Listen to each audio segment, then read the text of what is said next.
se zonja van der Leyen takoi kryeministrin e Kosovës zoti Kurti dhe presidentin Osmani, realisht për shkak të zgjedhjeve lokale të cilët janë dhe balotazhit që do të shkojë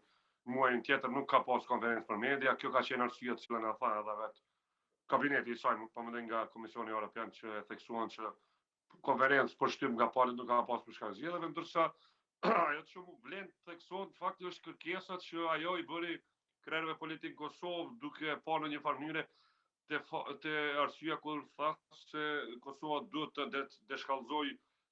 situatën e sigurisë në vend. Rrjedhimisht kjo për mendimin tim nga gjithë vizita, kjo ka qenë ajo, le të themi, pak më e panevojshme për palën kosovare, ku në fakt Kosova po shihet si palë përshkallëzuese e situatës në raportin e sigurisë në raport me Serbinë, kjo mbase për shkak të veprimeve të muajve të fundit që shteti kosovar, se le të themi organet e sigurisë Kosovës kishin marrë në vere të vendit. Mbase për te kësaj është folur edhe për fondet të cilët mund Kosova ti marrë në momentin kur plotëson kriteret për zgjerim, le të themi, por